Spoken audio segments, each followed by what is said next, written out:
Welcome to another fun-filled Tuesday. What could I tell you? Mr. Bellucci will be joining us via electronic means today, but he will be participating. And I guess our first item that we're going to talk about today is Bikeways and Trails Advisory Committee Annual Report. Walter T. Camp and Mr. Moss requested this. Yes, well, I would. First of all, I want to give Ms. Henley a lot of credit because I have really ridden on the wave of all her hard work. So I don't want to claim any credit for all the outstanding stuff that the committee's done. I really just surfed up to the beach for the annual report, thanks to Ms. Henley's great work with the team. But I would like Mr. Camp to step forward and introduce the folks here today. I would want to point out that the commissioner of the overall Parks and Rec is here in the back, but I know Walter will introduce him as well. So thank you for all your hard work, Walter, and you as well, Barbara. Mr. Mayor, Madam Vice Mayor, Liaison Moss, past Liaison Henley, remaining members of council, Mr. City Manager, it is my honor to be here today as your chair of your Bikeways and Trails Advisory Committee since last August, trying to play catch up, but inform you it has been 12 years since we have been before this body to report on our progress. I don't have 12 years of comments to go over, don't worry. We're going to do it quick. But I am honored That today. would be a magic Kodak moment. But I am very honored to introduce some other folks who are here today. We do have the Director of Parks and Rec, Michael Kirschman, and Chad Morris, also from Parks and Rec on the design development side.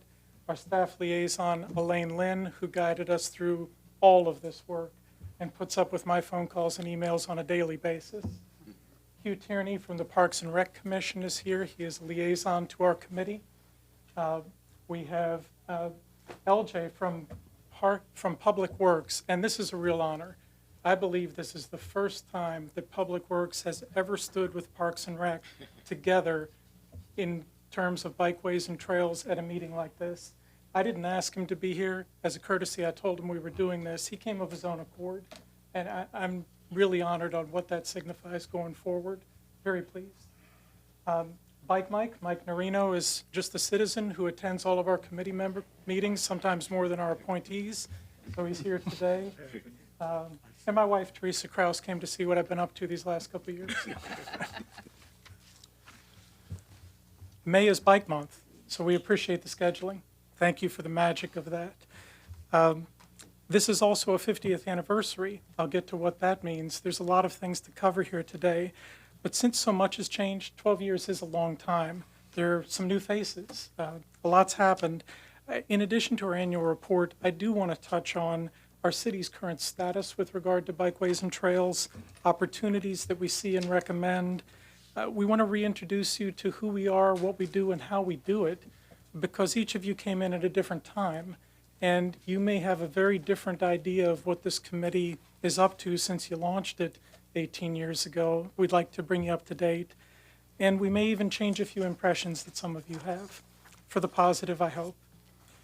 As Mr. Moss said, we did submit the annual report. I know it's long, but we're proud of all the things going on in our city, and I didn't expect you to read all 24 pages and come ready for too many questions, but I will try to glaze over a few of the highlights today as we go in case you didn't get a chance. So why is this important? Bikeways and trails. Well, it's important because it tops our city's priority list for the investment of Parks and Rec dollars. I say that because our directors of Parks and Recreation for years and years and years have periodically surveyed the public. They've commissioned these surveys, and every time, if you look at the top, what's the number one item? Bikeways and trails. Why? The questions asked are, what is important to you as a household? Number two, what needs are unmet by your household? And then through a formula combines them. For the most number of households, how many said this was important and that their needs were unmet? And through that metric, number one, biking trails rated 190. You look at some of the scores on the others. Number two, paved walking and jogging trails. And number 4, unpaved walking and jogging trails. If you treated that all as one thing, you'd need a whole different chart. And that's why we're here today to talk to you a little bit about what the public is telling the Parks and Rec Department they want. And I'll cut to the chase. On the recommendations at the end, we're going to ask in this coming budget that attention be given to realigning some of the spending with what the public keeps telling us decade after decade they really want. It's not to say they don't love all the other things, but these needs are unmet and they're important. If we had to sum it up, what does it mean? We all felt it during the pandemic. People want convenient, safe routes outside. It doesn't matter what they do. They may only own a pair of shoes. They want to go out and run or walk, or maybe they have a $10,000 road bike, or anything in between that has wheels. That it seems that people just want to be outside where it's safe and be able to move around in our great outdoor city. I could talk a little bit about tourism too, and I'd be remiss if I didn't. This is a residential survey about the folks paying these taxes. What would they like to see from them?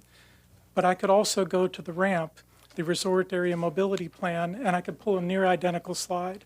The number one thing asked for was being able to move around on bicycles and small wheel devices safely. Number 2 were pedestrian improvements. It's the same story.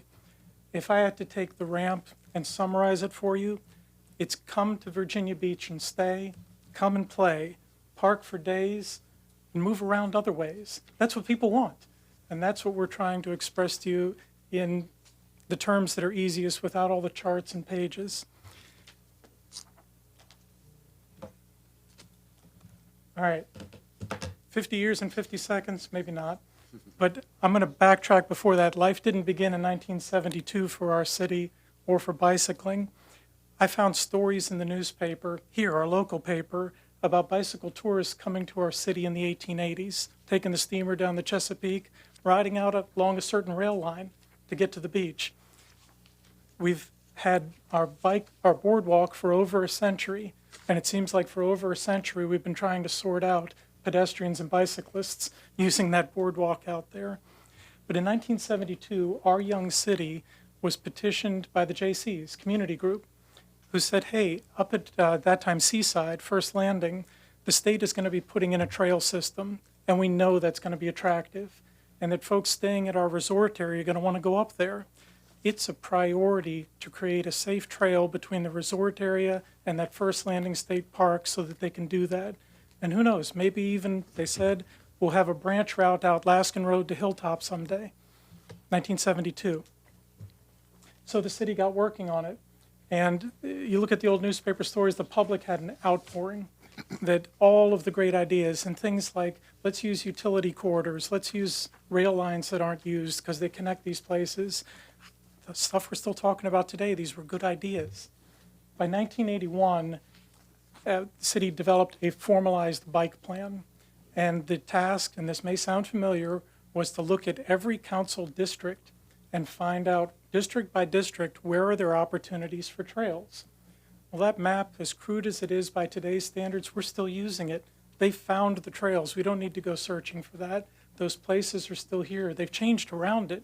But the reasons why those were important, connecting where people live to places they like to go. They didn't have rec centers at that time, but certain parks, the libraries, schools, places to shop and work, they're still there today. By 1986, the idea of one here, one there, this is a good one, maybe that one later, realized that doesn't work. The people, when they want to move around, we really need a network. God bless you. And the economics of trying to build this for a city, a network makes more sense to plan it out and think, how do these things ultimately connect instead of a stub here and a stub there? 1981 identified that Norfolk Southern right-of-way as the critical east-west link through the center of the city that was heavily populated at the time. We'll get back to that. As we went into the 1990s, City Council took time to keep instructing the city manager, Mr. Spoor, I saw him a few nights ago, and talked about this, to coordinate the planning department, Public Works, and Parks and Rec to make sure they were all singing from the same sheet of music. The same thing I referenced in welcoming our guests today. We have wonderful cooperation. pandemic's been hard on everybody moving out of a crisis mode, but this is still an issue today. By the 80s and 90s, we were starting to talk about greenways and blueways, paddling. And yes, these are my little clip art graphics. I messed up our staff liaison's chart, but I wanted to show you even in cartoon form. You wouldn't believe the number of things our committee's been asked to look at over the years. Some of you would. You've been here. From equestrian riders to golf carts to scooters to bicycles to pedestrians to skateboards to wheelchairs. If it had wheels or was operated by muscle power, somebody asked our committee to think about this and see how it fit in. And that's great. We're happy to do it. That whole era, getting up to 2004, was what I've called the staff, professional staff era. All these things were happening out of the Parks Department primarily. But by 2004, there was another take on it. And at that time, the thought was, we're spending the public's money. We would like to have public input into these priorities. And so in the bike plan that was created at that time, Council formed the Bikeways and Trails Advisory Committee and gave us our mission that we're still operating under today. And so I've categorized that part to the present as the citizen advised area. Obviously, the heavy lifting is being done by our staff professionals. Public Works builds more miles of the things we're talking about than any other department. In terms of greenways that connect neighborhoods closer to residences, not by roads, that's our Parks and Rec department. And the whole thing is under the rubric of the comp plan from our planning department. Moving forward, by 2009, I believe Ms. Wilson sponsored the ordinance, the Roadway Ordinance, which mandated that every time we touch a road, as long as we're touching it, we're going to try to put it back with all of the amenities that make sense for pedestrians, for bicyclists, for everyone else, because the retrofitting is just too expensive. It's too hard. By 2010, safety had risen to a much higher priority. Mr. Jones, you remember on Shore Drive, that string of terrible fatalities that we had, and the public processes that went on to lower that speed limit on the western side of Shore Drive, and also down in the southern part of our city, how we went forward dealing with issues that we still wrestle with today. But it was front and center at that time, and we haven't forgotten that. The last time that our group was here was then, 2010. And at that time, Cindy Curtis, the director of Parks and Rec, told you our city is not bike friendly, and went through many of these safety initiatives to try to work on that. By 2016, we were working on the Green Seas plan, among other things. And then we get into what I'll call the recent era. And I just want to characterize that we have a single planner in Parks and Rec who is the one person who is supposed to review all the plans from the city with regard to bikeways and trails, and everything that apartment developers or subdivision planners come up with that tie into our network. She's looking at all those things. She's supporting our committee. Not that we're that much work, but we are. And she has other duties as assigned as well. That position went vacant for more than 6 months. At the same time, there was no director of Parks and Rec. And so Chad was trying to be directors of Parks and Rec and also give a little bit of attention to bikeways and trails. And you can imagine what happened, naturally. We barely got through that, and the May 31st tragedy occurred. And I certainly don't need to tell you what that meant for our city. But as you know, every group that's come forward has had their perspective on those events. I do think I'd be remiss if I didn't say our group did too. And the reaction was off of that, through the disarray that that department suffered, that for up to a year, some of these projects had no one assigned to them. So they just sat, understandably, but it's part of the puzzle that we've been dealing with since. Stormwater regulations changed. Projects that had been designed and budgeted, back to the books. Figure them out again under the new rubric. The pandemic hit, had a little bit of effect, made everything harder, everything slower, and 50% of our committee turned over due to turn limits. We were down to 4 people at one point there. And then cost increases. I know you've been wrestling with that. The projects that we went out for in 2016 that still aren't done, I think there's been a cost increase even before the more recent thing, and we're fighting that too now. It's not all bad news, but I want you to understand as I move into the next phase of the presentation, the context we've been working out of to rack up wins, to rack up achievements, and to move forward with the city. We're coming out of these issues. When you gave us our mission statement 18 years ago, you insisted that we take a balanced approach, that we were not to become a special interest group focused on any one mode, nor any group within a mode. What I mean by that is not just bicycles, but bicycles and everything else out there. And within bicycles, if you look just at the silhouette graphic on the right, different styles, majority of people are on the left. They want a stress-free, relaxed opportunity to get outside. They're not running a race. Now, we do also represent those folks who are national class, and Virginia Beach is big enough to have a place for them too. But we want you to know that we take all of those things into consideration. As you well know, it's a tough job to make everybody happy, and we don't. But we listen to everybody. We give them a public forum. We try to take that input in as we make recommendations to you. One other comment back here. Before I move into the map, I'll use the term Greenways. What I mean by that are local neighborhood connectors. If you think of the Cape Henry Trail just south of Shore Drive, it's a 10-foot wide strip of asphalt, trees. It's not alongside a road. That's a greenway when I'm speaking that way. It's a low-stress way to go. I say that because as we look at a couple maps real quick, every line isn't the same. It may look like there's a lot of lines there, but they're different kinds of lines. Like the graphic on the left shows, you could have a place where bikes ride elbow to a car door in the same lane or a separated place. This is the vision, and we thank you.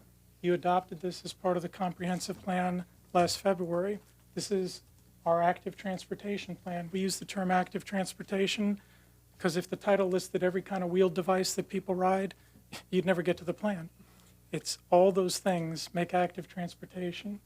And you see that map of the upper half of our city, all those lines weaving a network. That's a someday vision. But the idea is nearly every neighborhood will have access, and they could just use it to ride around locally or maybe get somewhere further. If I drill forward, this is where we're at today. And some of the points that I'll make about this is we've made progress, clearly. You can see lines that weren't there years ago. Some of the folks grew up here. You were riding these places as kids, and you know that there are facility changes that we're all proud of. But if you look carefully at the lines, they're not connected in many cases. They're fragments. When we got to a road, we fixed it, we made it better, but it may not connect to much else yet. If you look at just the shape of the lines, you see some north-south lines at different points in our city. But where do you see east-west lines? Shore Drive, Dam Neck Road. Majority of our population lives between those roads, but going east-west, that's a problem. That's why we keep talking about this Virginia Beach Trail on the Norfolk Southern Railroad line. Look where it is, midway between those, right through the heart of the city. It's part of why we keep bringing it back to you.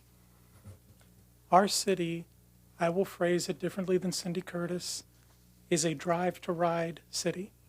That in general, you can ride comfortably within your neighborhood in most cases, but if you want to do something longer, most people will have to go somewhere else within the city in order to have that longer ride. Now let's talk about how we look to the outside world. Even fewer lines, certainly not connected. So who are these folks? Well, these folks are Zillow. Every time a person looks at a home in Virginia Beach, you see schools, the neighborhood, things about this place you might like to live. They post a walk score and a bike score. Those are the scores for our city as a whole, out of 100 scale. Those scores haven't moved much in more than a decade. It's tough to make them move. In terms of the map itself, not every type of bikeway counts. If it's the kind of thing that the average person wouldn't feel comfortable riding on, these rating groups don't necessarily count it, even though it is an amenity that some of our folks will use. In terms of tourism, if you type into an internet search, Virginia Beach bike tourism, you're going to see our own city telling visitors the 3 best places to bike. Bike along the boardwalk, go up to the state park at First Landing, go down to the National Wildlife Refuge. 2 of those 3, you're going to get in the car to go do that. As far as the whole rest of our city, there's a little bit of promotion. Elaine designed a couple trails, a beer trail, an arts trail, themed. Those are great, but they're very localized. Promoting the Vibe District in those areas, excellent. We want more of that. But we've got a whole city out here, and you know that it doesn't look like this. I'm pounding this hard because we need to do a better job telling our story, and our committee needs help to do that. I'll ask you for that help. But also, we got to keep working on having a better story to tell. And that's what we've been all working on. We can't let up off the speed on that. We need both. So what is your Bikeways and Trails Advisory Committee doing about all this instead of just showing up every 12 years to bring you bad news? That's not why we're here today. Well, first, you need a plan. And we've had a number of plans through the years. I outlined how they took us through different years of the city's growth.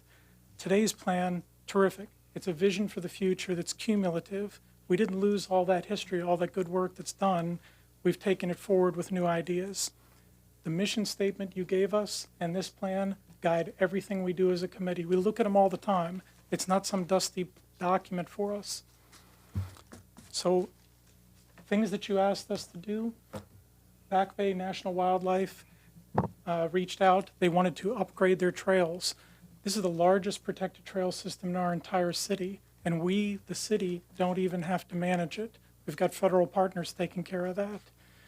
We worked very hard on evaluating this application for them and sending it up to the Department of the Interior. We're waiting now on the Secretary of the Interior to tell us if Back Bay National Wildlife Refuge's trails are at the top of the nation. We believe they are. I know many of you believe they are. But if that's true, there will be a ceremony here June 4th to celebrate that. To give you an idea how big a deal this is, there's only one other set of trails in this region that has that status. Where are they? First Landing. Virginia Beach has both. What a gem. If this happens, I want you to understand why it's something to really celebrate for tourism and for the locals who live here. We've got 2 spectacular places. The other one that I'll touch on quickly is our wind energy transmission line trail study. God, I wish that was shorter. As you know, we're all excited about offshore wind, and part of that process is running cables to deliver that power from roughly Oceana southwest to Fentress Field over in Chesapeake. We were asked to analyze that, and we delivered up a 10-page report to you last summer on our analysis.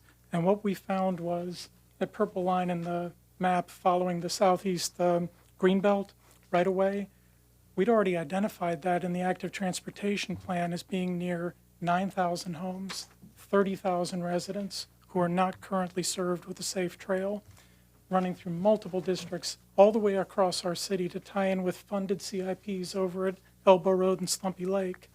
This would be another mid-city connector. So what am I talking about? When they build this transmission line, they're going to have to disturb the ground in a linear fashion, and they need a maintenance access to maintain the facility. Well, wouldn't it be great if that simple maintenance access was also available to the public for recreational use? Well, we think it would be great. This is 6.5 miles through the heart of the city. That is an opportunity that comes roughly a couple times a century. You don't cross a city with this kind of thing very often. The city owns the land. So we believe, I read that whole SCC application, 3,000 and some pages. My wife was going to kill me that Saturday. But I read it, and what I found is there's a provision that Dominion put in there that says you can use our right-of-way for a recreational trail. It's already there. The only caveat is the landowner, city, has to put it into the easement. So one of our recommendations to you is to please take this under advisement. If we can negotiate that easement and give the public a benefit on the land they already own, in addition to those overhead power lines, let's see what we can do about that opportunity. It doesn't come too often. In addition to that, certainly we were working out at the resort district. You saw the avenue. You've heard about that. I don't need to repeat those things. We're excited about the experimentation. I don't know which ideas will take hold, but it shows that Virginia Beach is a forward-looking city with very positive, exciting ideas.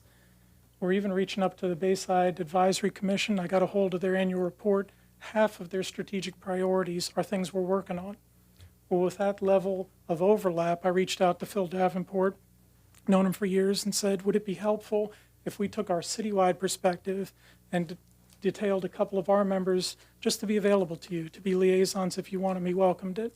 So as they're ramping up on that, we want to be there to support them, just like we're supporting the RAC and others as they implement in local parts of our city parts of the overall plan. We want to be a resource, not just in isolation out there. Legislation, it was a big year for legislation at the state level, at the federal level. Read it all, tracked the earmarks, tried to keep our group apprised. Been working so closely with Deborah Bryan. Awesome.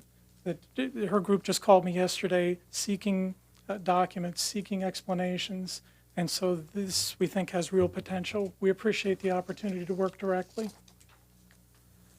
In addition to planning, we're not really a programming group. That's not what you set us out for, but I had a heart-to-heart with Michael during the pandemic. That department was hurting. You know, he already told the story during the budget, and dealing with bikeways and trails, that was not going to be the priority for events.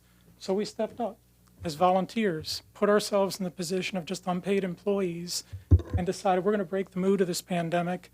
We're going to bring back Bike Month. We're going to bring back a ride to work with the mayor. Mayor Dyer was a great sport. Thank you for doing that last year. Electric bikes are frightening. Well, we told you just pedal every minute or so, make it look good, and you did great. But Yeah, I left my fingerprints on the handlebars. you're not helping me here. But it was a good experience. Thank you. And it was a good experience for everybody there to break the mood, to get outside and have some fun again. We'd all been cooped up and scared, and you can see the crowd there. It was awesome. I want to tell you some more good news. Marshview Park. I don't know that everybody's been there, but between SeaTac and Shadow Lawn, we've got about 100 acres over there. Got it for $1 from the Navy under certain restrictions. Master planned out. One of the things in that master plan were mountain bike trails. I believe there's only one other place with mountain bike trails south of the James River. This is something that if you live here or you visit here, well, there's just nowhere to do it. We're not a hilly place, right?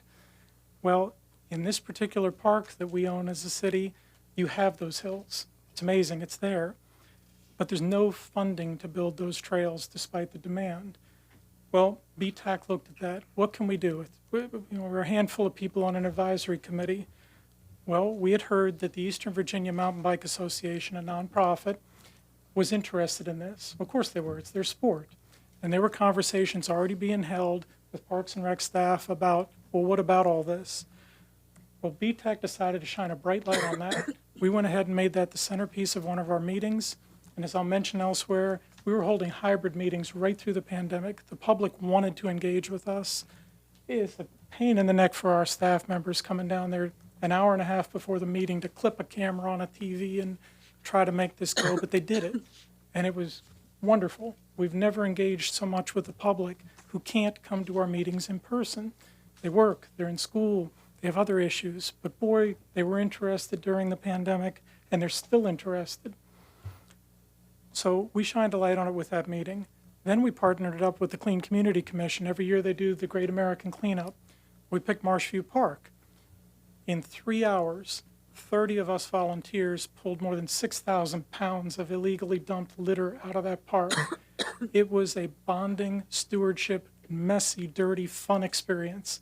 And what happened out of that was that people didn't know each other, made friends, that people saw the value that they could put their own sweat equity into this park under guidance and take an ownership stake.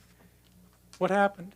They signed an MOU with the city to build those 4 to 5 miles of mountain bike trails, the same as they'd done in 6 other municipalities at no labor cost to the city, to a national safety standard. So this year we're going to open our first mountain bike park with no labor cost to the city, thanks to these nonprofit volunteers, the guidance of our leadership, ingenuity. But we weren't done there. You know, you don't stop at the win, you keep racking it up. So we went to Wavy TV and pitched the story, and they ran it. They were delighted in the pandemic to hear good news and say, look at this, something new's coming in Virginia Beach. And that's still up on the website, still getting hits. Well, not done there, so all right, now we get up with our Parks and Rec Foundation. can you help us? We still don't have a budget.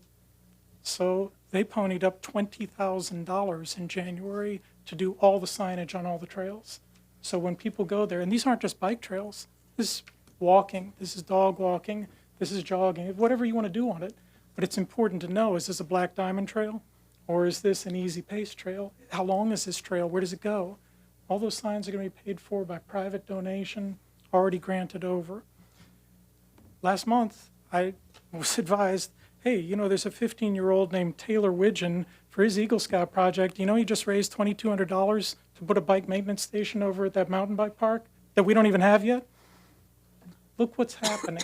I'm using all this good news as an example. Yes, we're a planning committee, a bit of a backwater, out of sight for years. But the lesson here is stewardship, retention, ingenuity. Now we got the interest of young people.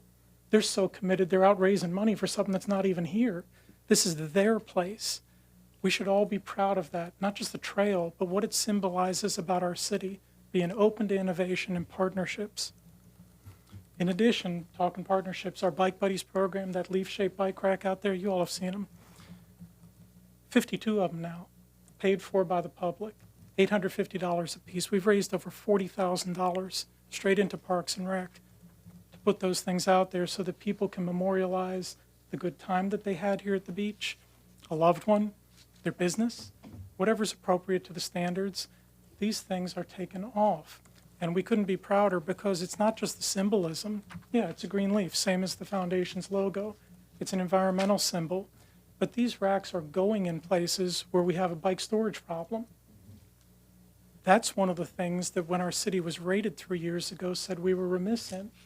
All of this has a reason and a purpose. It's not just a fundraising experiment, it's to solve a problem that an accrediting agency came in and said we have. But we're solving that problem in a creative way without cost to the city. Couldn't be prouder of our folks in landscape management for the partnership there, and of course our Parks and Rec Foundation. Time to move on. Can't have too much good news on one slide.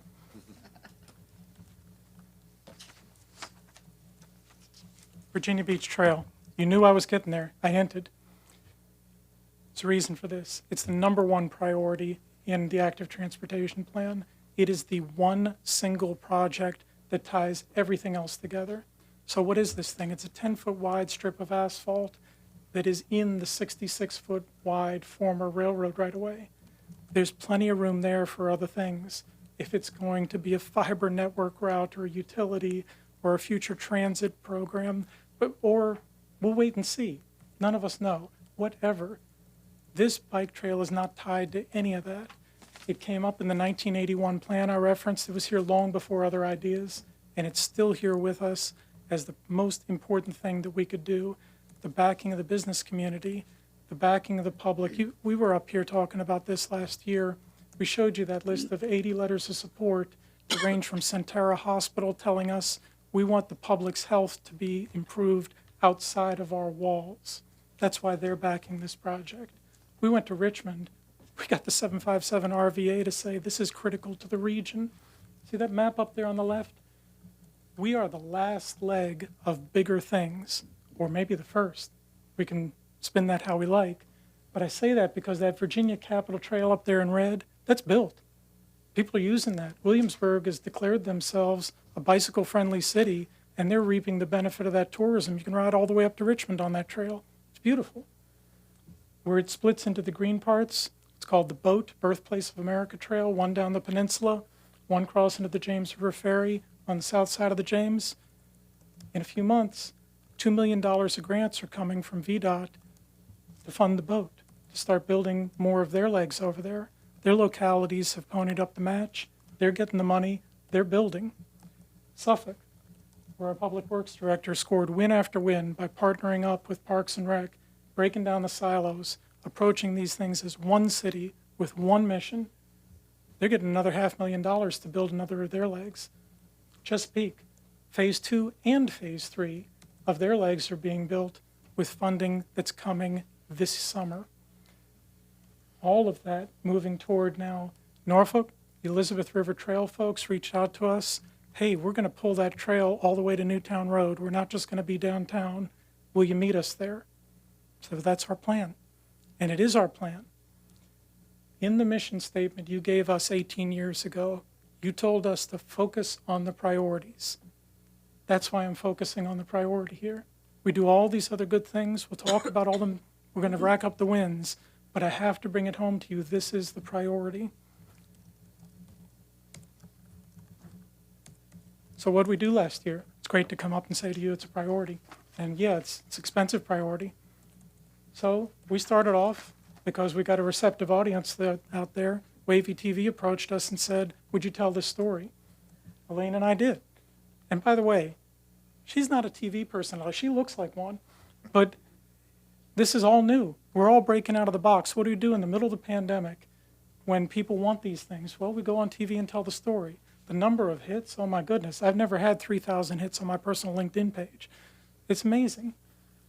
The pilot, unsolicited by us, writes an editorial saying a trail from the beach to Richmond is a terrific idea. Their words, not mine. We didn't ask that. They just came out of the blue. I opened my paper, I nearly fell out that they got it. They saw this. In May and June, as you recall, last year, we ramped up to go for $12 million to build the westernmost leg of this. We were working like crazy. It was a narrow window, but we had no funding match, so the work stopped. Reached out to council and said, look, this is an opportunity. The money isn't here all the time, and thank you. You rallied unanimously in June and granted that allocation of match money should we be successful. We only had a couple weeks after that to pull the whole rest of the thing together. This is a 130-page document. Off it went. Well, we weren't going to sit pat, just wait and see. No, we made a movie. City has drones. I had the idea, you know what, let's use those drones. Let's tell this story in a way that the words, like today, maybe it's not conveying. Let's get up there and take pictures. I'm no producer. Luckily, you all have talented people in the city who do that stuff. Elaine was out there blocking with them, you know, hey, over here, turn that way. I'm writing scripts. Director Kirschman he's always a good sport. Great speaker. And we made the movie. The day after that movie was edited, Deborah Bryan got that movie. Why? Because that movie had to go to our delegations to educate them immediately about what we're talking out here. And it did. And that story has resonated, I'm very pleased to say. By the winter, we were getting outreach from Hampton Roads Planning District Commission TPO, about coordinating all the South Side cities. We didn't know it yet that everybody was putting applications in when this money was coming, but as this trail starts to become a reality over the big region, they're trying to coordinate that together. We got the news in February. We were unsuccessful on the grant, but out of all of the hundreds of applications for this big federal money that went in, we were semifinalists. We were top 200. The top 90 got money. We just missed it. All the criteria that they cared about, from social equity to transit to, I mean, it was an amazing thing to even put together to think about all these things. We just missed it. So and VDOT did a debrief and told us, you have an excellent application on this. You're there on the merits. With those other 90 out of the way already funded, don't go away. So that's where we are. We're poised coming into this year. My bottom line there is I look at the CIP, no dollars are allocated for the next 6 years. And I ask you to think about that there are pieces here that may not be aligned. And I just respectfully ask that be considered as we get to year end, if there are underperformance dollars, as we build our next budget and look again, please take this information that we brought to you and ask us for anything else that you want. We think this really merits your attention. It's our number one priority. Roadways. I don't have time to go through them all. We're doing such good things. That ordinance from 2009, every day. And you've seen them out at Red Mill. You see that long strip down there. You heard about it from Mr. Jarman a few months ago. Going to be tackling some of our northern tier roads, First Colonial. This is excellent. But look at these two pictures. On the one on the left, I took it through my windshield, I'll admit, as I was creeping up on this bicyclist. I'm heading south on Independence. Best Buy is right behind me to my right. I'm approaching 264. This is the reality we've lived with for decades. That's not how we want to run an interchange in the largest city in Virginia. It's nerve-wracking. It's white knuckle. Look over at the right, what happened? Now we've got a traffic-separated route in that same place. Pedestrians, bicyclists, anybody else can get through that interchange. Understand, I-264 is a speedway to the resort, but it's a gigantic barrier wall to everybody who lives here who's not in a car. You could say, well, gee, that's no place for bikes or pedestrians. I would like to respectfully say that a very large portion of our population doesn't have that choice. They are users by need, not by choice. And I'm not talking about recreation here. I'm talking about people who are young, not yet licensed to drive. Think about your own youth. How'd you get around? On your 2 feet or maybe a small wheeled device.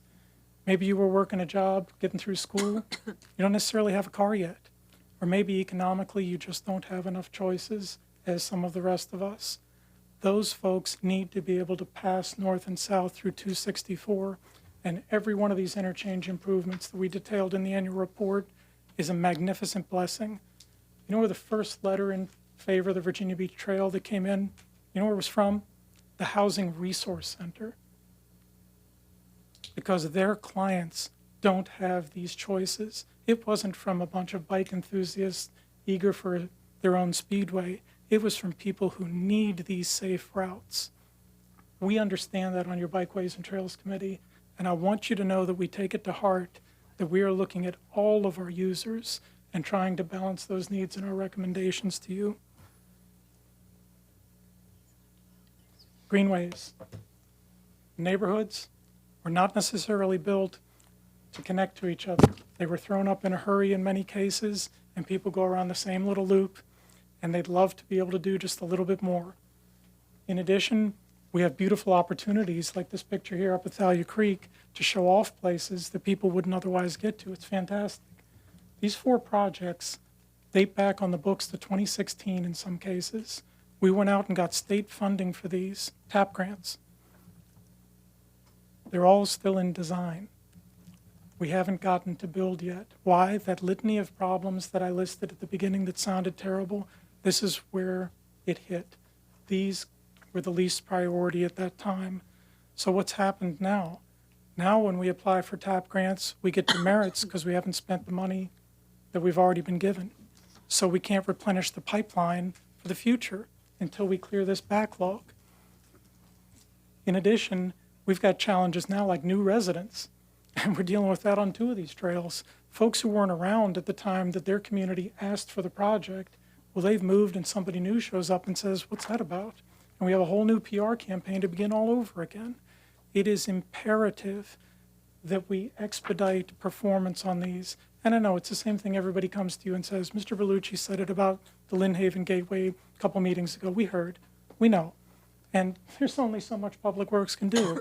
And I'll give LJ credit, because I've worked in facilities 30 years. You don't set expectations you can't meet. And he's told his people, give realistic expectations for performance. He's right. We may not like them, but I want you to know this is on our mind, because when we look forward, that CIP funding has not changed in years. What was very generous to start barely buys a 1/4 mile of pavement now per year in our city. We're not going to be able to get very far at that funding level. In terms of going out for grants, require a 25% match. Well, maybe we could build a mile if we could get the grant, if we cleared the backlog. You see what's happening? So what's going to occur here is we're going to clean out these 4 old projects, beautiful projects, safety projects like that Violent Bank Trail, awesome projects. And then we're going to have a gap of at least 2 years with nothing going on in this category because the pipeline ran empty. If we can then scrape together a few of these years at this rate that we have now, we may get 1 more project built by 2028 serving our neighborhoods. 2028. That's where we're at. You have a terrible responsibility of weighing all the priorities with limited funding. We know that, but we want you armed with the facts as to what it means when you make choices. That's our duty to you to advise you so that you can decide what's best and most appropriate, and that's what I'm doing here today. It's not a complaint. It's to deliver facts that you may not have heard from other folks as you weigh these things. We're getting there. Recommendations. This committee I don't know if it's ever given you recommendations. They are respectfully delivered. We did a self-assessment during the pandemic to see, are we being effective? We thought we're doing pretty well for a handful of people off in the background, but we could do better. And we've respectfully asked that you look at our committee the way we have and consider a few changes. These changes include adding students. We'd love to have 2 students on the committee to help broaden our perspectives. They primarily get around that way. They have an insight that we don't have. We'd love to hear their views. I'm not going to go through every one of these detailed ones. You have them. I've taken the liberty of drafting the ordinance, delivering it to Mr. Ingram, and upon their review, if you want to take these things up, they're there for you to consider. We're happy to answer your questions on these administrative issues. Policies. I mentioned the hybrid meetings, remote engagement. This is critical for us, that we need to engage with the public to serve you, to deliver those opinions up to you. And having FOIA changes like you tried for this year to enable us, because now we're not a retired committee. Majority of us are working. We need to be able to engage too. Educating our delegations. I went over that. Please keep supporting Deborah Bryan in her efforts. She may bring home dollars that we're not going to get other ways. Interdepartmental coordination, I've mentioned it several times. Respectfully to the city manager, this is critical. We succeed when that cooperation is maximized. Our leadership came out today to show you that we're on the same page.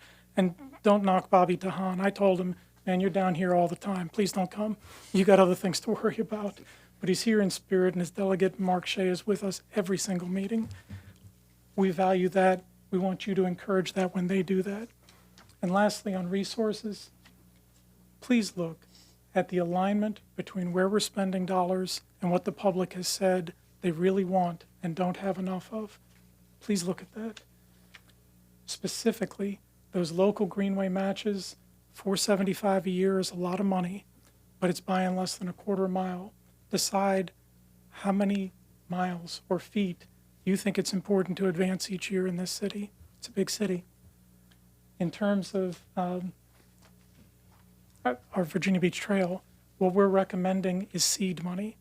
There is no way the local tax base can or should pay for a trail of that scale. It's impossible. You don't even build roads that way. But having the money to go out for a grant in an agile fashion, when that opportunity's up, to be able to know that that's there to go run for it, instead of, well, start, maybe they're going to fund it, maybe they're not. That's not where we can be for a city to actually capitalize on the opportunity. So we're asking for that seed money. That wind energy trail, please advise city staff to look into getting that easement amended and negotiating that. And then lastly, for our staff liaisons, we really need some help on these meeting rooms. That we need simple hybrid equipment with a camera and an audio so the public can be at home or wherever they are and give us that input that you want them to give us. It's Bike Month. On the 20th, we'll be down at Parks and Rec. Maybe you'll join us, whether you want to ride or you just want to come by. Vice Mayor has remarks to offer us. Proclamation, I understand. We're going to be honoring first responders. And I understand one of our first responders is going to come down, maybe on an e-bike. Might want to talk. Right. But this Saturday, we've got a bike rodeo for kids out at Great Neck. It's sold out. We've got all kinds of great things going on. Even Smart Mouth Brewing stepped up. They're brewing pedal pusher beer for us this month. And they've got a whole thing, too, to promote our sites. I've probably run over my time. I thank you for your indulgence. And I would certainly welcome any questions here or at a later time. And thank you very much. This was very informative, and it just shows who we are as a city. And I'll just make one quick comment. You talked about civic engagement, more technology and everything. Well, this building has seen its day. But if you go over and check out the new building that we'll be moving to eventually, the opportunity for public engagement and increased technology is going to, I certainly think it'd be enhancing. Anybody, please? Mr. Moss. I guess you can now see why I asked them to come forward and give their brief. One of the things I always like is people who do very thorough and detailed staff work. Maybe a movie of this would have been shorter. But, Every 12 years. well, that's true. On a yearly basis, it was very short. But I do bring a sense of sensibility when I meet with them. I told them that in this current inflationary environment, we need to temper our expectations. But I think it does point out why we need to have this kind of input at the front end and not when we're adopting the budget, but when we go into the fall and we're trying to communicate our priorities. Then we've heard from all the people who say they have something, and they're all going to get something less than they want. But at least then we can communicate the priorities at the front end rather than trying to patchwork at the end. So I do appreciate very much what they've laid out here and the homework they've done, but you can see how hard this team works, and I really applaud them. You couldn't pay people to put this kind of dedication in, and there's nothing like the passion of a volunteer. And thank you so much, Walter, for you and all your team and the city staff. Job well done. I thank you very much. Thank you. Guy? Just briefly, thank you so much, Walter. That was a compelling presentation, and I'm going to urge lots of people to go watch it. And I hope all of us can respond to every single one of your very well thought out recommendations. I'm not sure when we get there, but hopefully all of them in there as soon as possible. Again, thanks to all you folks and everybody that does work for this good cause. I've read all the recommendations, and they're all terrific. They're all great ideas, and other than the ones that require expenditure funds, which have to be balanced with other things, there's no reason for us not to adopt them enthusiastically. And thanks again for being here. Thank you for your support. Anyone else? Thank you, Walter. Walter, thank you very much. Mr. Mayor, I know that you and City Council often commend our hardworking city staff for the fantastic job they do. We couldn't run without them. I wanted to let you know that our staff liaison, Elaine Lynn, is going to be leaving the city after guiding us through all of this. No. And that she needs to be closer to family in the Midwest. And I wanted to just take this moment to thank her. Elaine, would you please come up? We went ahead and got one of these bike Come on buddy. up. Well, how nice. We got one of these bike buddy bike racks for her, but she's never going to see it because she's moving. And so I called the factory up in Pennsylvania. I commissioned them to make a miniature version that she could take with them, with her.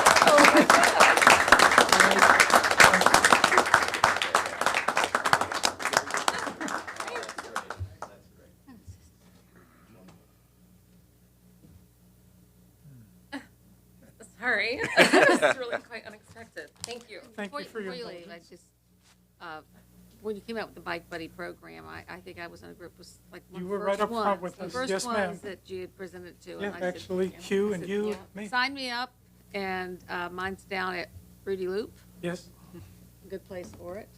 And so if you haven't gotten your name or signed up for a Bike Buddy, it's just a really good thing to do, and you're helping with the environment and, you know, with the bikes, and it's just it's a wonderful program that you came up with, so.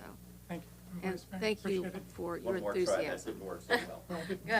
Give me a moment Okay. to dry my eyes. Oh, you gotta re-let him again.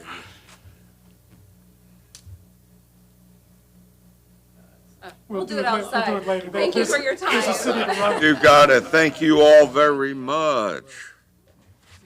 All right, we're gonna move on to the next one, and we're gonna have Launch VB update with Tiffany Russell. Hi, Tiffany. Hi, good afternoon, Mayor, Vice Mayor, members of council. I know I've got just a few minutes, and so I'm very excited to give you some highlights and updates on the Launch VB initiative. Launch VB is a business initiative and new online resource for those who want to either start a business or expand here in Virginia Beach. And so a new website section on the new virginiabeach.gov really makes it super easy for someone who's looking to start a business to get a lot of information right at their fingertips in a very easy, user-friendly way. And I'm going to go through and show you what some of that content looks like. What I also wanted to do, and you'll note here in the bottom right-hand corner, there is a link to another program in our area that is similar. I wanted to provide that example, that Norfolk has a very similar program called Start Grow Biz that they launched in July of 2021 while we were developing the content and getting ready for our program to support the business community in this way. Here's a look at the timeline.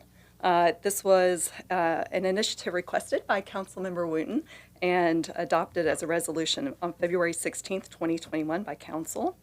Right after that, IT and Economic Development jumped in to look at all of the content across vbgov.com, as well as working with the Hive to come up with a new way we could really get this information packaged for this community. And that was also going in conjunction with the whole website redevelopment. So it was really good timing to reassess these resources, look at content that people just weren't looking at, look at what was most popular, and really make this new initiative based on what consumers were already looking for and put that out there first. So we did launch the phase 1 of the new website on February 15th of 2022.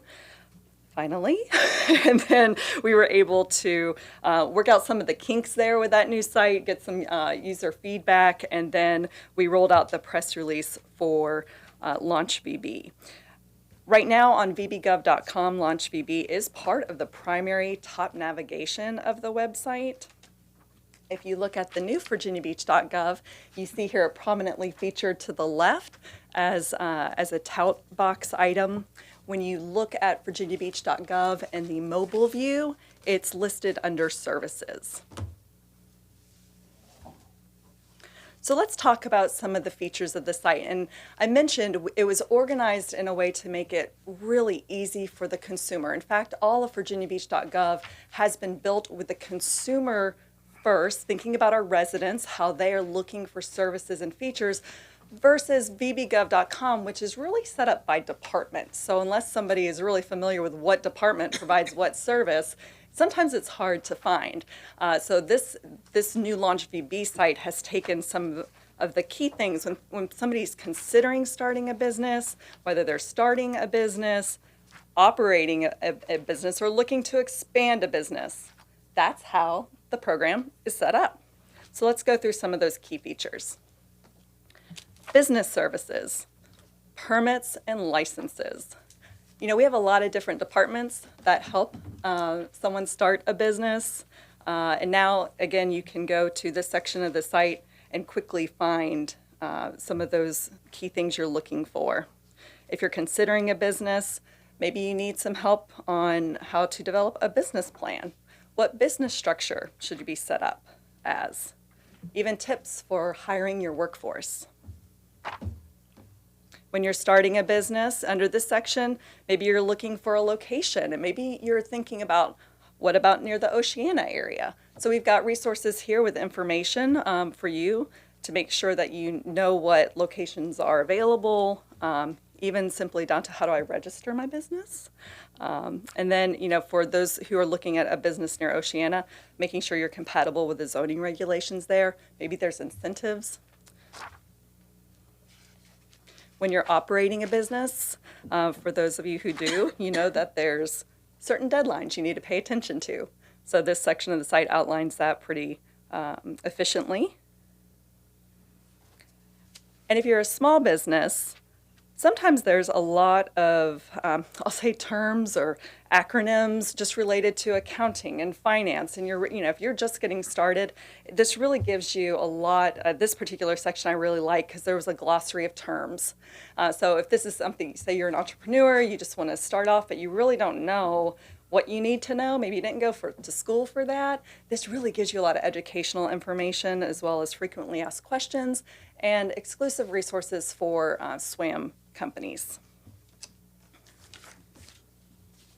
I pulled a lot of the quick links here just to show you the the wealth of information that's affiliated with Launch VB, workshops that are offered. Even if you want to connect with a business mentor, there's resources like the SCORE program where you can sign up and have one-on-one access to someone in the business community who's volunteering their time to help answer your questions, in addition to the city resources we have like the Hive and, of course, the Economic Development Department. This section also includes very popular links to the Small Business Association. So again, it's a lot of information packaged in a beautiful way for our residents, for entrepreneurs to really get to the information quickly, regardless of what department is affiliated with it. It gives you the answer you're looking for and then encourages you to go deeper. So we're very excited for this new web tool and business initiative to take off. I'm very interested to see over the next several months how our users dive into the site, what sections are they going to, and continue to help get the word out about it. Thank you. Questions? Taking it to the next step. Thank you. Guy? This is a great project. I'm glad we got it off the ground. I haven't been able to go through all of it yet, but I've enjoyed what I have. One small suggestion on the homepage, it's got COR business license as the key, under the key contacts. Nobody's going to know what that is. They don't need to know what it is. I would just drop the COR out and have business license. They can take it from there. Just one thing I noticed. Yeah, that's good. The acronyms, There's a as lot in of any government and some non-government agencies they're off-putting in the biggest way. Unless they're absolutely necessary, and get rid of them or spell them out. Either drop them or spell them out. Absolutely. We'll go through the site and look for that again. Right, Thank thanks. you. Thank you. Mr. John? Have you looked at, and I'm sure you have, tested against the algorithms that Google and the various search engines use so that you can maximize if someone's using that to find it versus going to a website they're looking for, that it's going to pop up at the top? Have you checked in to see how your keywords and how their algorithm works so it does show up? Absolutely. So the entire virginiabeach.gov site and all of the content was search engine optimized design. So we were looking at those keywords to inform the navigation. We also pulled Google Analytics to see what content from VB.gov was most popular so that we could design to that. It does take Google a year to crawl a site, so it's going to take us some time to really dive into to understanding how the site's being used, but we'll pay close attention to that and optimize and make changes as needed. All right, thank you. Thank you, Mr. Mayor. Okay, anybody else? Sabrina? Thank you, Tiffany, for that update. And certainly it was almost a year to the date that the site was actually launched, that the council during that time supported the initiative. And the council had the foresight during, a pandemic where a lot of people were losing their jobs, but you saw the spike in new businesses. I believe the report was for 2020, 95% started a new business in a pandemic. And so it was interesting also to see how Norfolk, they actually were able to use that concept and and they did it a bit earlier than we did, but to see that same concept, the value of it, to use it and to market it to entrepreneurs to let them know we're here for you. Same concept for our business owners, just in the region, that we're here for you. Part of government's job is to make things simplistic. And so the initiative, a part of it was the website to make things simple for people to start a business. And Virginia Beach, statistics say 1 in 3 businesses start up right here. So why not make it easy for them to do so? So this is what the initiative was partly about, but also supporting local businesses, small business owners, entrepreneurs, making sure they have a wealth of information to stay up to date, workshops, other information. So just very excited to see the progress, and I wanted the body to also see the progress that they voted for and to see what came out of that whole resolution. So thanks for your support, and thank you to the staff. I know that it took some time, that we had some delays, but here we are today, and so I'm very appreciative for everyone's support. Thank you. Okay, thank you, Sabrina. Anyone else? Okay, thanks a bunch. Appreciate it. Okay, now we're going to be off to city council discussion, initiatives, and comments. And if you don't mind, I'm going to start off. We're aware that our city assessor, Ron Agnor, is going to be retiring. But once again, just to discuss the process going forward, to make sure we're all in alignment, because this is a city council appointee. It's a little bit different process than the other hiring practices in the city. Therefore, it's the recommendation that we appoint an interim, individual, and, perhaps from the office, but once again, and then also, direct human resources to conduct an external search to select candidates, of which we as a council will interview and select. Okay, any comments? Yeah, John. I just had one thought, and I don't know all the people that might be in that department. I don't know how we selected the current incumbent who was the deputy, but I would like to think that while we might go out and do a search, and that usually takes, it seems like 3 months or so to get that done, that I would like to think that before we acted on whatever might come back from that, or maybe before we initiated it, if we were comfortable, that if we have good people inside and we think that really is what we need, and I'm not saying that's the case, then obviously we picked someone before that I think we did very happily. That's not a policy-making job. It's a technical job, very data empirical based. And if we think we have the competent person that does that, I know we've seen our manager hire people from within and make those kind of decisions.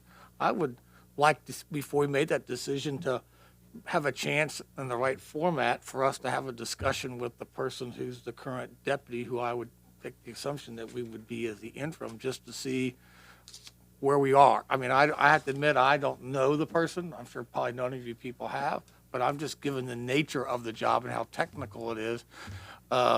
It's that maybe that's a course we should at least think about. I'm not saying that's what we have to do. I'm just throwing that out there as an idea, Mr. Mayor.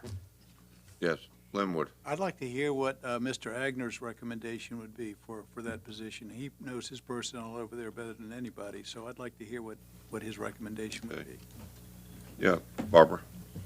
Just recalling that this was one of the departments that we didn't even have a budget presentation on. I mean, I think we missed 13 departments. And so since we didn't hear from him at that time, I believe he did give us a little briefing a couple of weeks before that on another issue. But I would like to hear from him about what he sees as his department. And as an appointee, I think that's a very important position, and we don't hear from him very much. And as one of our appointees, I think we should. I would like to anyway. Okay. Mr. Dehaney, you think it would be possible to get Mr. Agner in for a workshop and have him discuss this with us? So, Mr. Mayor, I think I'm hearing two things, and I got a question on another item. So the first thing, I think, for the next meeting, let's see if we can get a briefing from the real estate assessor to brief the council about the state of the department. And then the next thing I heard was that to have the real estate assessor and his deputy to come to the closed session, or just the real estate assessor to come to the closed session so you can talk about possibly appointing a deputy? Is it, you want both the real estate assessor and a deputy, or just the real estate assessor? I think that would be the prudent course to go, to be honest with you. I think the quicker, at least we, come up with a direction and get it going to somebody in the outside. Does anybody object to that, to having Mr. Agner and his recommendation at this? That's a good idea. Okay? And the last thing, Mayor, would you like for us to use internal resources, or would you like us to use an executive search firm for the real estate assessor? Previously, the city used internal resources. We used our HR department for the recruitment for the position. Guy? Yeah, I noticed the cost was estimated to be $23,000, something like that. Yes, sir. Can you give us any guidance about recommendations on that? I mean, I don't know the market for real estate assessors. That cost was competitively bid, and that was the best value price. I wouldn't say it's the lowest price, but it was the price that's submitted by the firm that had the best value to do the job, and they're on not a retainer. 'Cause they Right. don't, but, Yeah. Well, so I'm assuming these are quality people at what they do. I just don't know whether this particular position warrants that expenditure. I don't think it does, but it's council's decision. You don't. Could I make a recommendation maybe that we have Mr. Agner come with his designee? And, I think it might, set the tone. Okay? And make a decision. Before Yeah, making make a that decision. decision.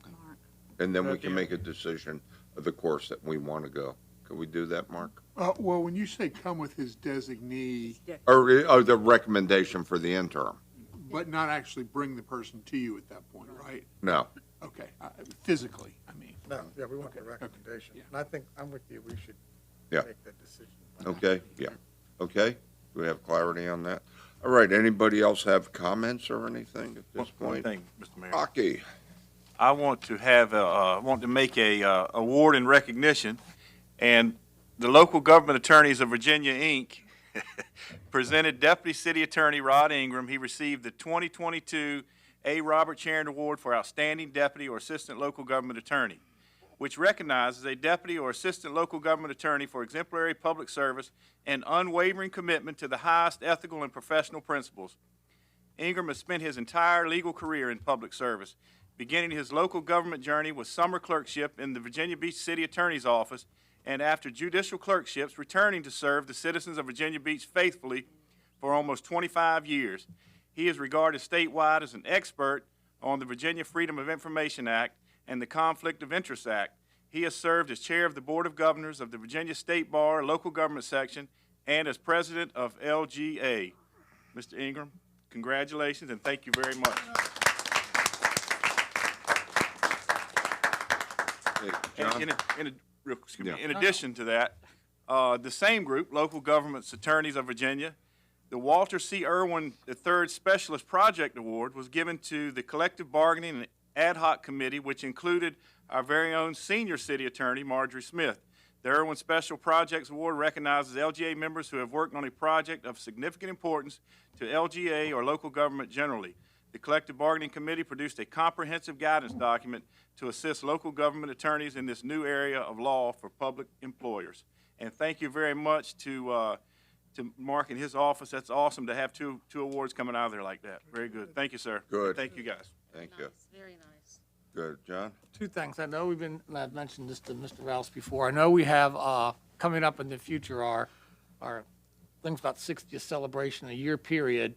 But I hope when we get to that 84 or 86 to 90 period that we recognize the first African-American ever elected to city council, which was John Perry.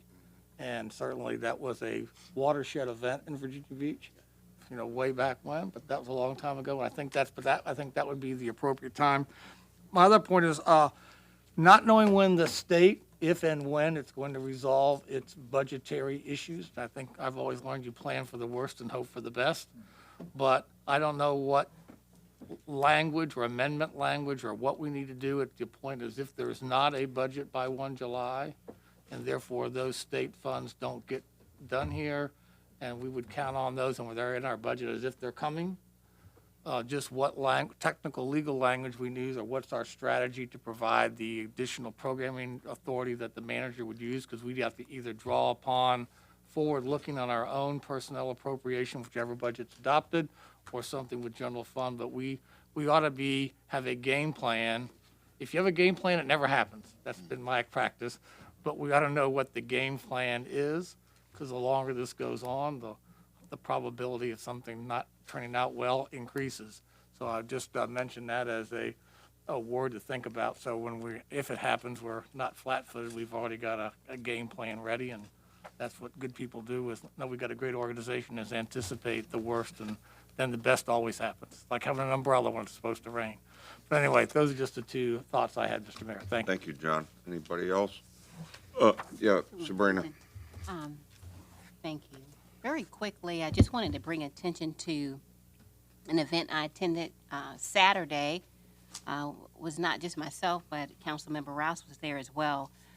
But it was a strengthening police and community partnership forum where the community came together. The Department of Justice was there, and many key stakeholders, to include community leaders, residents, the police department. So many individuals were there, and it took place at the Renaissance Academy. I'd just like to say how well it was executed.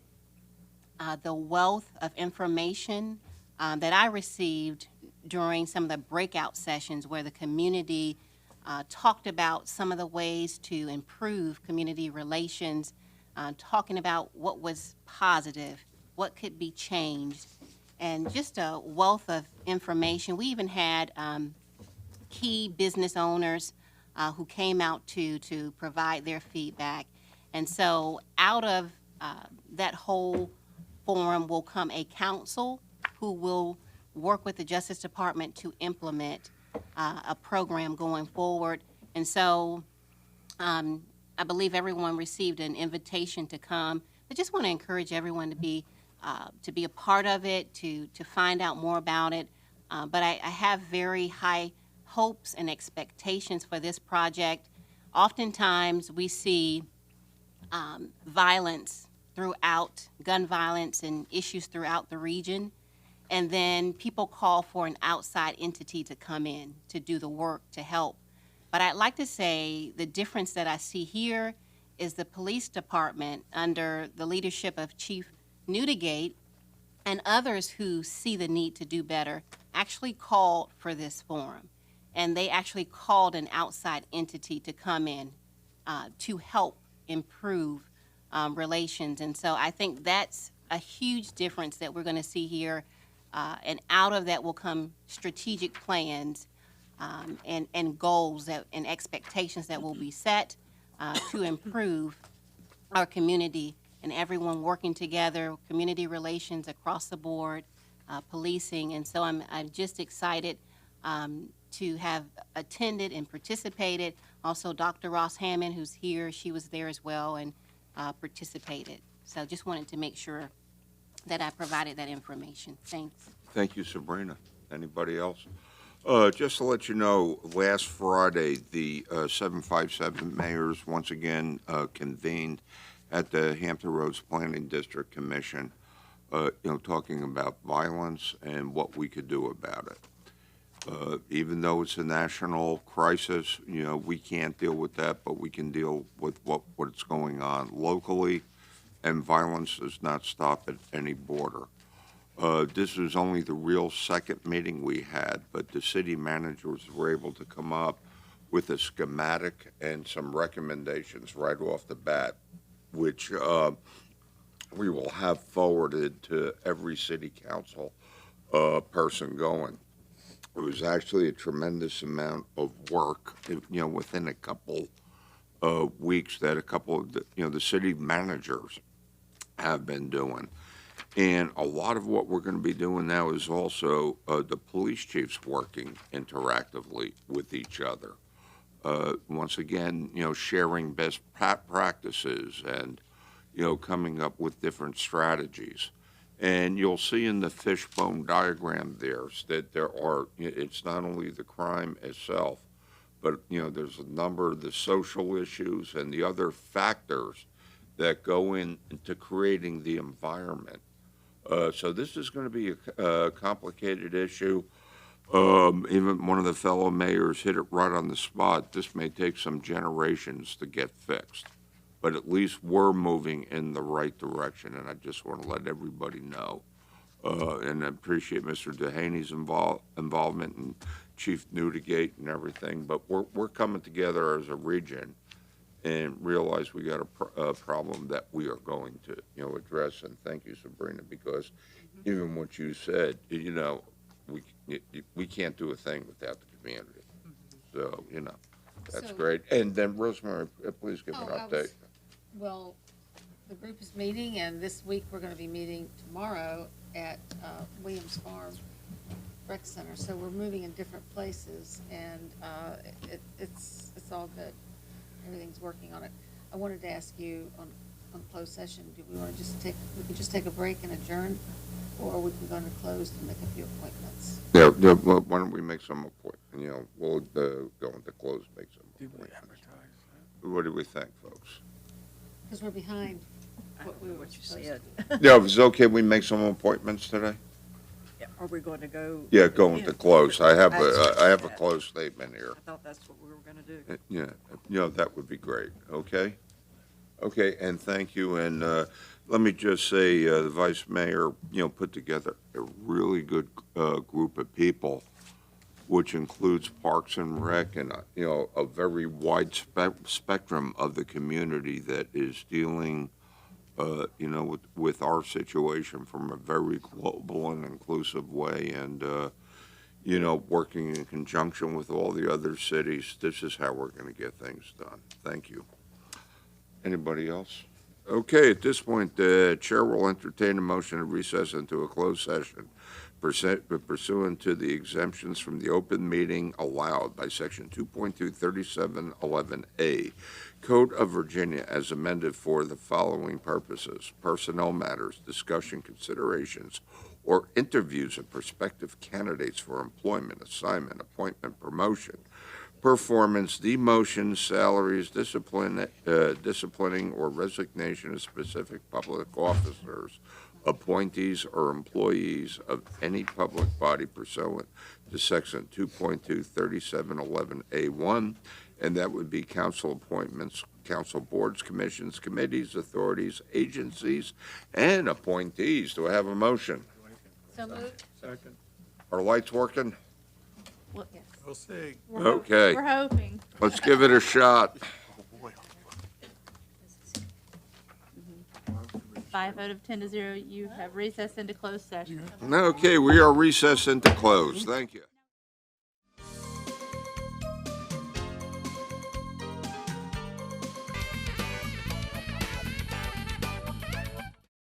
Welcome one, welcome all. We're going to get going with the formal session today. And first order of business is to certify the closed session. Do I have a motion? So moved. Second. Okay. Vote is open. By a vote of 10 to 0, you have certified the closed session to be in accordance with a motion to recess. Okay, thank you. Honorable members of City Council, in accordance with the Virginia Beach City Mayor, Code. I'm sorry, I need you to adjourn the first portion and then Okay, so we're going to adjourn